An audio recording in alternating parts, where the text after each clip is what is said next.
तो आज के करंट अफेयर्स के सेगमेंट पे कुछ महत्वपूर्ण करंट अफेयर्स के टॉपिक आप सभी को मैं एक एक करके पढ़ाऊंगा। देखिए, global partnership on artificial intelligent, आप सभी लोग कृत्रिम बुद्धिमत्ता के बारे में जानते होंगे। कृत्रिम बुद्धिमत्ता क्या है, आर्टिफिशियल इंटेलिजेंस क्या है।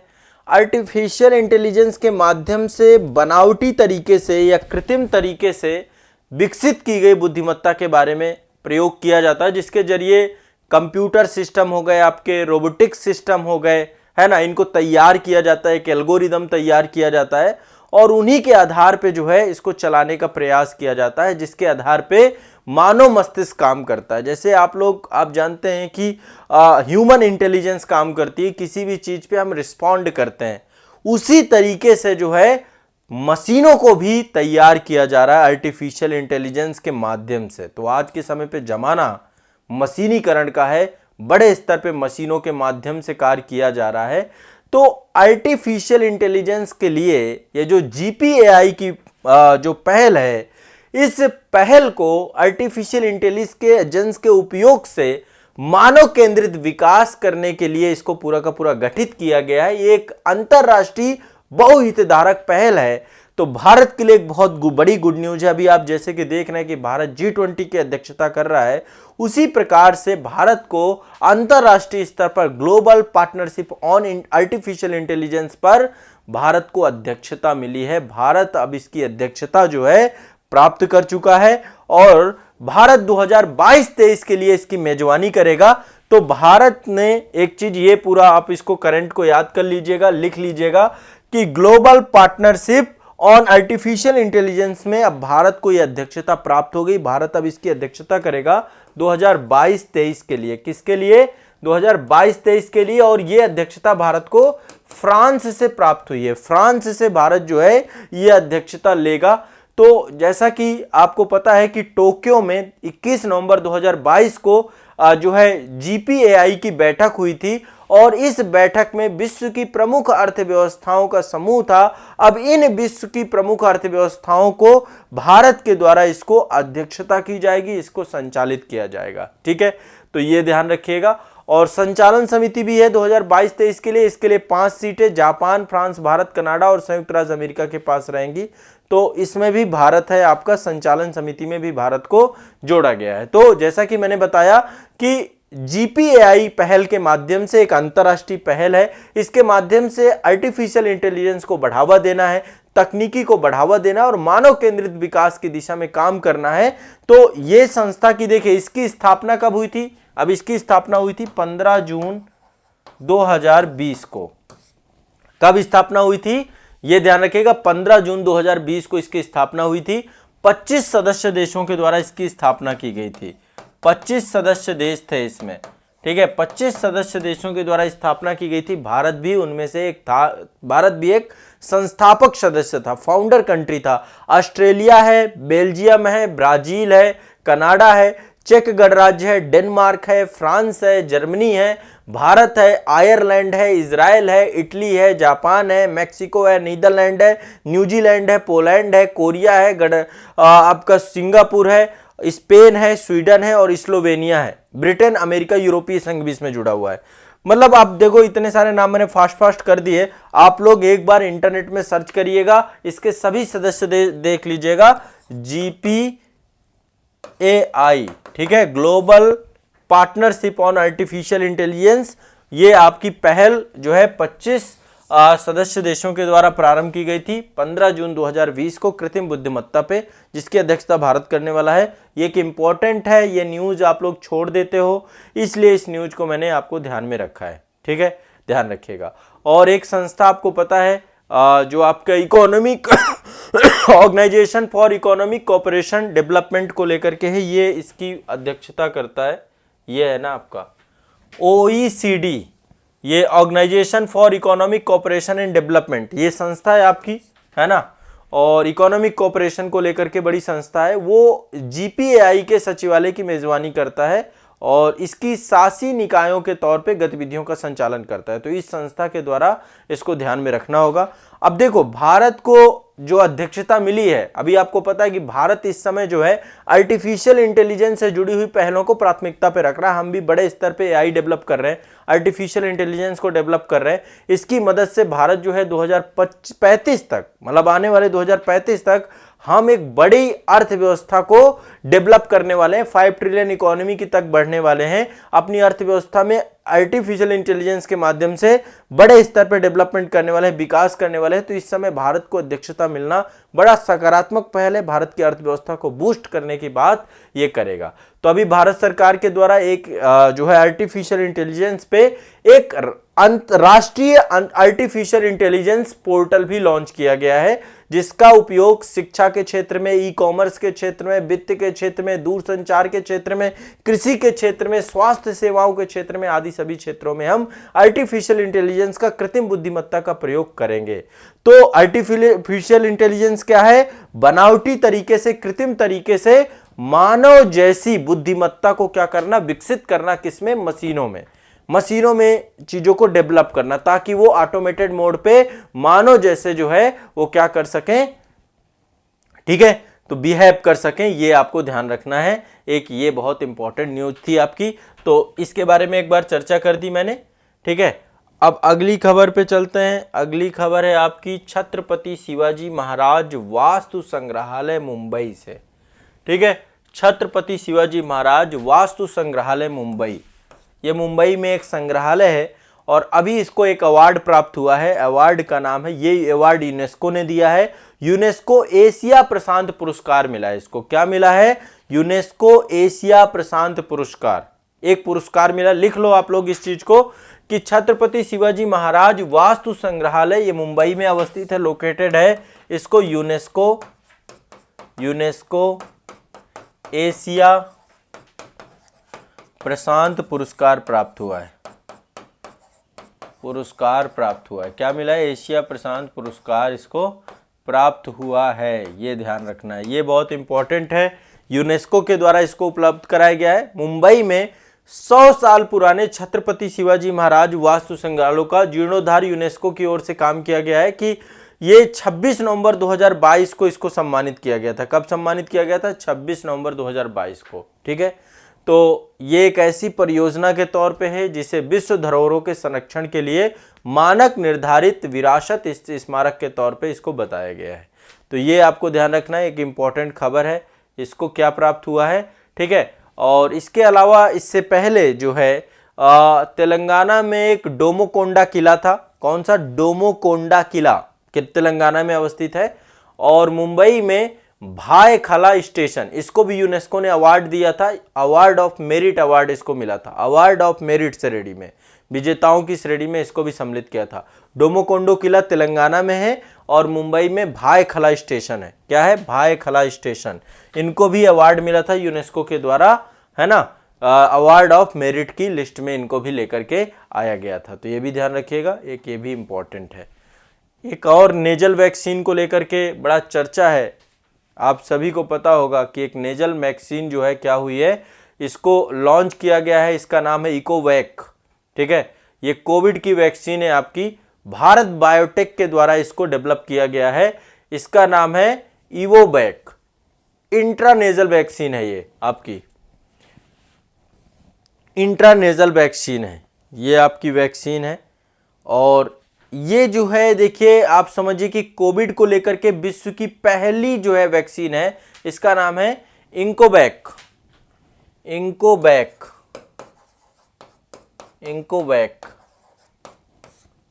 इंट्रानेजल वैक्सीन है, इंकोवैक, ठीक है। तो ये वैक्सीन के को मतलब अब देखिए अभी क्या होगा। अभी आपको पता है कोविड-19 से जो हमारी लड़ाई है अभी वो खत्म नहीं हुई है, बहुत लंबी लड़ाई है। अब ये वायरस जीवन भर के लिए जो है हमारा साथ हो गया। तो इससे पहले भी भारत बायोटेक ने बहुत सारी वैक्सीन, कोवैक्सीन इसी के द्वारा डेवलप की गई। इसके अलावा कोविशील्ड जो आपकी है वो भी एक प्रभावी वैक्सीन के तौर पे रहा। और आप सभी लोग जो है आज के समय पे किसी की कोविशील्ड या कोवैक्सीन, कोई ना कोई वैक्सीन लगी होगी। तो अभी एक और वैक्सीन बनाई गई है जिसका नाम है इंकोवैक इंट्रानेजल वैक्सीन, जिसमें नाक के माध्यम से इसको जो है ड्रॉप डाले जा सकते हैं, स्प्रे डाला जा सकता है, उसके थ्रू जो है आपको ये प्रोटेक्ट करेगी। तो अभी इसको क्या है जो है परमिशंस दे दी गई हैं। आपातकालीन यदि कोई स्थिति आती है तो वैसे में इसका प्रयोग किया जाएगा। देखो इसका एक तकनीकी नाम भी है, तकनीकी नाम मान लीजिए कहीं पे पूछ लेता है तो उसको भी आपको ध्यान में रखना है। BBV-154, BBV-154 एक तकनीकी नाम इसका है। बाकी इसका जो चिर प्रचलित नाम है वो इकोवैक इंट्रानेजल वैक्सीन के तौर पे है। ये आप देखिए कुछ इस तरीके से ये पूरा का पूरा ये ड्रॉप्स हैं जो कि नेजल या नाक के माध्यम से आपको ये वैक्सीनेटेड किया जाएगा। यदि किसी भी तरीके की आपातकालिक परिस्थिति होगी तो इसका प्रयोग करने के लिए सरकार के द्वारा परमिट किया गया है। तो हैदराबाद की बायोटेक्नोलॉजी कंपनी है भारत बायोटेक, हैदराबाद में अवस्थित है आपकी भारत बायोटेक, ठीक है। और इसने दुनिया की पहली, वर्ल्ड की पहली नेजल कोविड-19 वैक्सीन बनाई है। कब बनाई, कब लॉन्च किया इसने? 28 नवंबर 2022 को भारत बायोटेक के द्वारा ये जो ट्वीट किया गया कि इनको वैक को ही आपातकालिक स्थिति पर क्या किया है, इसका प्रयोग किया जा सकता है। 18 वर्ष और उससे अधिक उम्र के लोगों के लिए बूस्टर खुराक के तौर पे इसको मंजूरी प्रदान की गई है। तो इनको वैक दुनिया की पहला इंट्रानेजल वैक्सीन है जिसको जो है आपको आपातकालिक स्थिति पर दिए जाने की मंजूरी प्राप्त हो गई है। ये भी ध्यान रखना है, बहुत इंपॉर्टेंट है, ठीक है। इंट्रानेजल वैक्सीन स्पष्ट है, कोई दिक्कत नहीं है, सिंपल है। कोविड-19 महामारी के खिलाफ भारत के द्वारा जिस तरीके से इस दौरान काम किया गया और एक तरीके से वैक्सीनेशन की दिशा में जो हमने एक कारगर काम किया, विश्व की बहुत सारे देशों की वैक्सीन अप्रभावी हो गई, चाहे चाइना क्यों चाहे अमेरिका क्यों। ऐसे में भारत की जो स्थिति है, भारत की जो वैक्सीन है वो अपने आप में पूरा चिर प्रचलित जो नाम करा वो अपने आप में बिल्कुल सराहनीय है, ठीक है। तो कोविड महामारी के खिलाफ ये सामूहिक लड़ाई के मिशन को हमारे मजबूत करेगा, वैक्सीन कवरेज को व्यापक बनाएगा, इसलिए इसको ध्यान में रखना है, ठीक है। तो इनको वैक जो आपका है ये इसके बारे में मैंने आपको बता दिया। ये क्वेश्चन पूछा जा सकता है इंटरनेशनल वैक्सीन को लेकर के, इसलिए आपको इसको ध्यान रखना है, बहुत इंपॉर्टेंट है, ठीक है। सभी लोगों को ध्यान रखना है, ये कोई भी व्यक्ति इसको इग्नोर नहीं करेगा। चलिए अब मैं एक बहुत ही इम्पॉर्टेंट जो है आपको टॉपिक पे लेकर के चलता हूँ। ये टॉपिक बहुत ही महत्वपूर्ण है और आप इसको इग्नोर मत करिएगा क्योंकि इससे प्रश्न पूछे जाएंगे बहुत सारे। तो क्या टॉपिक है एक बार ध्यान से आप लोग देखिएगा। अगला टॉपिक आप सभी के लिए बहुत इम्पॉर्टेंट होने जा रहा है, ठीक है। अगला टॉपिक आपका है COP27 से जुड़ा हुआ, COP27। इसके बारे में थोड़ा सा हमें डिटेल से समझने का प्रयास करना है, डिटेल से जानने का प्रयास करना है। इसमें कुछ पहले भी हुई हैं, महत्वपूर्ण कुछ पहले हैं, तो उन पहलों के बारे में ध्यान में हम रखेंगे, ठीक है। तो क्या पहल हुई है, क्या है ये पूरा का पूरा माजरा, इन सब को जो है एक बार क्रम से देखेंगे कि COP27 सम्मेलन को लेकर के क्या क्वेश्चन बन सकते हैं। तो अभी आपको पता है कि हाल ही में मिस्र में सम्मेलन जो है आपका आयोजित किया गया था, कॉन्फ्रेंस ऑफ पार्टीज 27। ये जलवायु परिवर्तन और पर्यावरण जैव विविधता सभी को ध्यान में रख करके ये जलवायु परिवर्तन को लेकर के व्यापक स्तर पे काम किया जा रहा है। तो मिस्र में सबसे पहली बात आयोजन हुआ था COP27 का, ये ध्यान रखना। एक जगह है शर्म अल शेख, कहाँ पे आयोजित हुआ था? शर्म अल शेख में ये आपका आयोजित हुआ था, ठीक है। शर्म अल शेख में ये आपका आयोजित हुआ था, ठीक है। तो ये इसमें जो है आपको पता है कि जो पेरिस समझौता है, पेरिस समझौता को लेकर के और जलवायु परिवर्तन को लेकर बहुत सारी प्रतिबद्धताएं इसमें आपकी जो है भारत सरकार के द्वारा जो है आपको पता है कि भारत जलवायु परिवर्तन को बड़ी गंभीरता से लेता है और इस दिशा में जितना काम भारत जैसा देश मतलब जितनी गंभीरता से करता है, विश्व के अन्य देशों के द्वारा भी प्रतिबद्धताएं तो जारी की जाती हैं, लेकिन उन प्रतिबद्धताओं के हिसाब से काम नहीं किया जाता जो प्रतिबद्धताएं भारत सरकार के द्वारा दिखाई गई इस क्षेत्र में। तो ऐसे में थोड़ा सा इसके बारे में जानना जरूरी है। देखो इसमें बहुत सारे एजेंडा थे, बहुत सारा काम हुआ है, लेकिन जलवायु परिवर्तन में जो इस बार सबसे महत्वपूर्ण काम हुआ है, भारत को एक मैग्रो अलायंस बनाया गया है, इंटरनेशनल मैग्रो अलायंस बनाया गया है। तो यूएई और इंडोनेशिया ने क्या किया है, वहां के मैंग्रोव पारिस्थितिकी तंत्र को संरक्षण और बहाली करने के उद्देश्य से एक अंतरराष्ट्रीय मैंग्रोव गठबंधन की घोषणा की गई है। आपको पता है कि दुनिया में सबसे अधिक उत्पादक जो इकोसिस्टम है, पारिस्थितिकी तंत्र है, वो तटीय क्षेत्रों में ये लवणीय वनस्पति जो आपकी है, मैंग्रोव वनस्पति है है ना।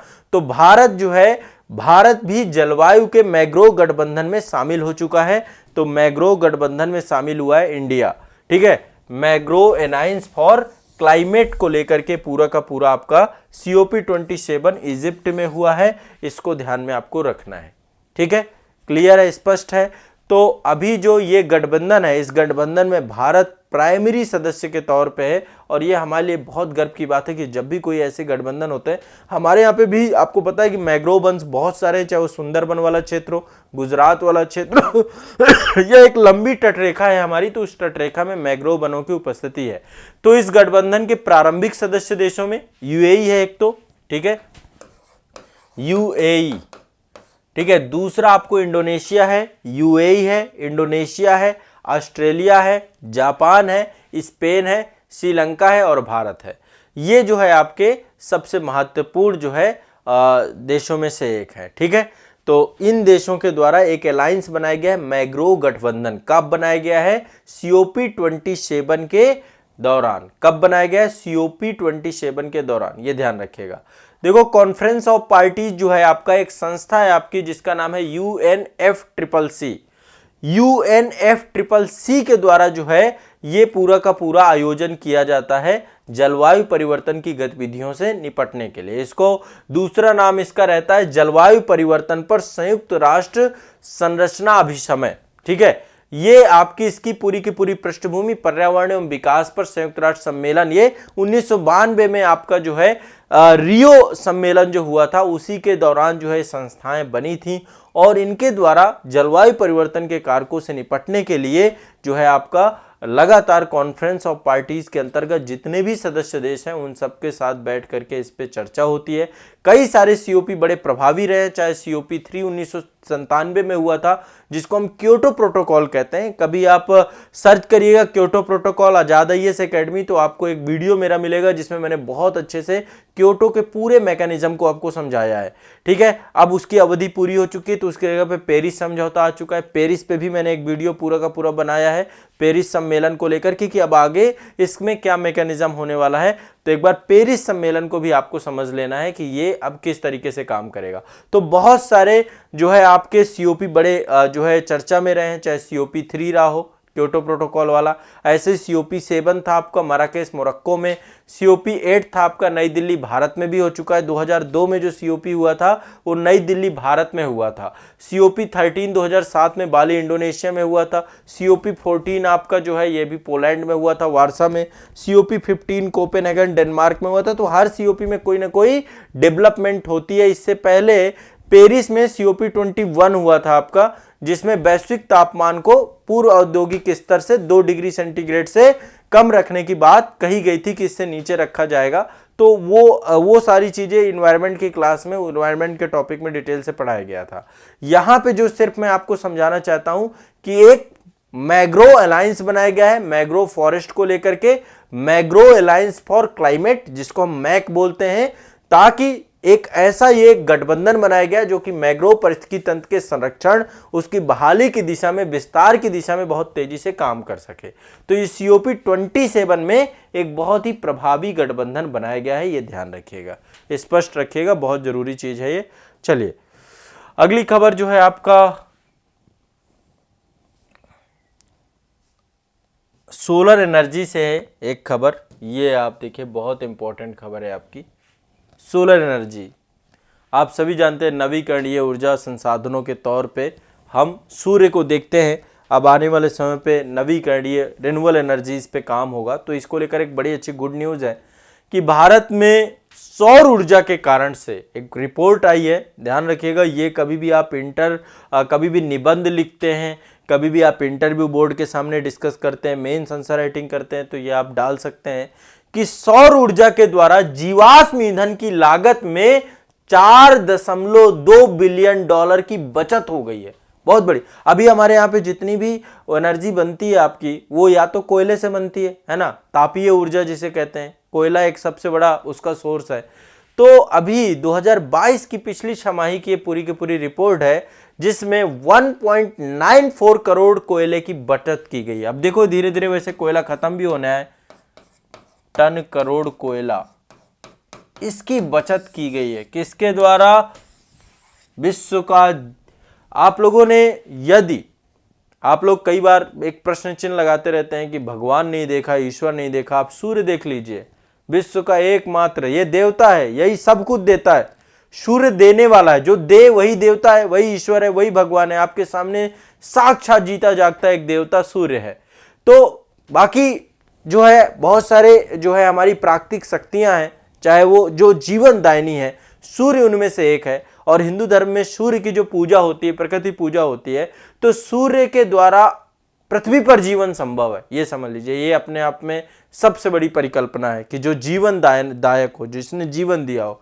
तो भारत ने साल 2022 की पहली छमाही में सौर ऊर्जा उत्पादन में 1.94 करोड़ टन कोयले की बचत की है ना। इससे मतलब टोटल यदि इसकी कीमत लगाई जाए तो लगभग कितना पैसा हमने बचा लिया? 1.2 अरब डॉलर पैसा बचा लिया।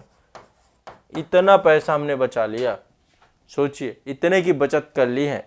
ठीक है, तो ये ध्यान रखना है। एक आपकी संस्था है एनर्जी थिंक टैंक और centre for research on energy and clean air, तो इनके द्वारा जो है पूरा का पूरा एनालिसिस किया गया और रिपोर्ट जारी की गई है कि भारत जो है सोलर, तो अब धीरे धीरे हम सौर ऊर्जा में अपने आप को शिफ्ट करते जा रहे हैं। ये बहुत बड़ी बात है। ठीक है, आपको पता होगा कि सोलर क्षमता से युक्त विश्व की जो 10 सबसे बड़ी अर्थव्यवस्था है, उनमें से 5 में से भारत है, टॉप 5 में भारत है। भारत, चीन, जापान, दक्षिण कोरिया और वियतनाम, ये सबसे ज्यादा। और भारत के द्वारा अंतरराष्ट्रीय सौर गठबंधन भी बनाया गया है, और ये उन देशों के लिए जो आपके कर्क रेखा से लेके मकर रेखा के बीच में अवस्थित है, जहां पे सूर्य वर्ष भर आपका आवागमन करता है और लंबवत चमकता रहता है। तो ये बहुत जरूरी और बहुत बड़ी न्यूज है, इसको आपको ध्यान में रखना चाहिए। क्लियर है, स्पष्ट है? चलो, एक खबर और है, इस खबर के बारे में भी ध्यान ले लीजिए। ये आपका इंडियन बायोलॉजिकल डेटा सेंटर पे से जुड़ी हुई खबर है। Indian biological data centre, Bharat का पहला जैविक डेटा केंद्र बनाया गया है, IBDC सेंटर बनाया गया है। केंद्रीय विज्ञान प्रौद्योगिकी मंत्री जो जितेंद्र सिंह जी हैं, 10 नवंबर 2022 को उन्होंने बताया कि जैव प्रौद्योगिकी केंद्र में एक जगह है आपकी, जैव प्रौद्योगिकी केंद्र फरीदाबाद, वहां पे भारतीय जैविक डेटा सेंटर बनाया जा रहा है। क्या बनाया जा रहा है? भारतीय जैविक डेटा सेंटर। तो इसको एक बार लिख लो आप लोग, भारतीय जैविक डेटा सेंटर कहाँ बनाया जा रहा है? फरीदाबाद में। ये आपके है ना, इंडियन बायोलॉजिकल डेटा सेंटर ये आपका बनाया जा रहा है फरीदाबाद में। जैव प्रौद्योगिकी केंद्र को जो है बनाया जा रहा है। ठीक है, जैव प्रौद्योगिकी केंद्र को बनाया जा रहा है। भारतीय जैविक डेटा बैंक, ठीक है, भारतीय इंडियन, ठीक है, ये आपका इसका full form Indian biological data centre कहाँ बनाया जा रहा है? फरीदाबाद में। ध्यान रखिएगा, फरीदाबाद में। ठीक है, अब इसमें जो लाइफ साइंस डेटा से जुड़ी हुई चीजें हैं आपकी, उससे जुड़ा हुआ जो पूरा का पूरा डेटा रहेगा वो यहाँ पर रखा जाएगा। और ये डेटा न केवल पूरे भारत पे एकत्रित किया जाएगा, बल्कि भारत के जितने भी रिसर्चर हैं, जितने भी शोधकर्ता हैं, वो सब इस डेटा का यूज कर सकते हैं, वो सब इस डेटा तक पहुंच सकते हैं। तो उन सब के लिए पूरा का पूरा जो है डेटा ये बनाया गया है, इस सेंटर के थ्रू जो है ये चीजें बनाने का प्रयास किया गया है। ठीक है,